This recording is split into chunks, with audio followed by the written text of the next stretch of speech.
فارغ کیا تیسری جگہ ہاں ہاں سب پہلے ذرا اس ڈپارٹمنٹ کی بات کرتے ہیں، چونکہ آپ نے جو آخری الفاظ کچھ بولے اس میں آپ نے کہا کہ لاسٹ ٹائم جو گورنمنٹ آپ کی نہیں تھی اگر ہوتی تو اور بھی کچھ ڈیولپمنٹل پروجیکٹ زیادہ بہتر طریقے سے ہوتے،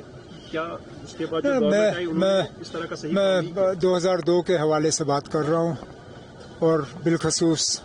ساولا کوٹ پاور پروجیکٹ کے حوالے سے اس سے کوئی انکار نہیں کر سکتا کہ اس کو سیاست میں لپیٹ کے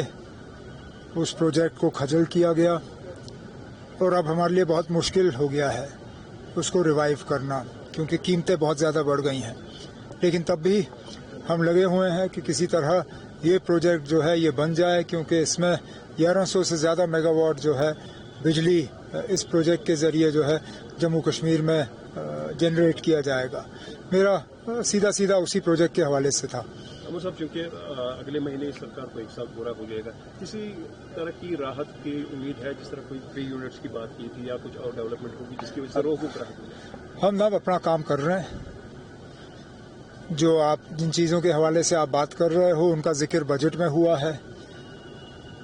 نیا بجٹ آنے دیجئے،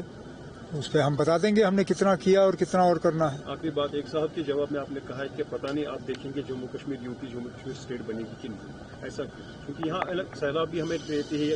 ابروالی کی طرف سے پھٹتا رہے اپنے گناہ ہے، کبھی سیلاب، کبھی فروٹ فلڈ، کبھی درگاہ controversy, M L A Doda, ان ساری چیزوں میں ہمارا جو اسٹیٹ ہوڈ کا شو وہ کہیں دکھتا نہیں۔ اب ہم اپنی جگہ اسٹیٹ ہوڈ کی بات کرنا چھوڑ نہیں گئے۔ میں شکر گزار ہوں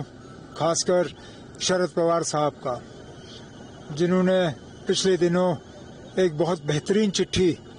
وزیر اعظم صاحب کو بھیجی جموں کشمیر کو دوبارہ ریاست بنانے کے وعدے کے متعلق، اور میں نے خود جو ابھی حال ہی میں پارلیمنٹ سیشن ختم ہوا اس سیشن کے دوران تمام لیڈروں کو یہ گزارش کی تھی کہ اس معاملے میں وہ ہمارا ہاتھ بٹائیں۔ میں اپنی جگہ جیسے میں نے 15 اگست کو کہا تھا، میں بہت امید لگائے بیٹھا تھا کہ 15 اگست کو وزیر اعظم صاحب ہمارے ساتھ وہ کیا ہوا وعدہ پورا کریں گے، نہیں ہوا، لیکن ہم اپنی لڑائی جاری رکھیں گے۔ میں وکیلوں سے بات کر رہا ہوں کیونکہ اکتوبر میں سپریم کورٹ کے سامنے یہ کیس لگنا ہے۔ ابھی تو پرائیویٹ پارٹیز جو ہیں اس کیس میں وہ امپینلڈ ہیں، وہ پلیڈ کر رہے ہیں۔ اب اس میں کچھ اور اسٹریٹجی بننی چاہیے یا نہیں، وہ ہم وکیلوں سے بات کر رہے ہیں۔ اوکے، بہت بہت شکریہ۔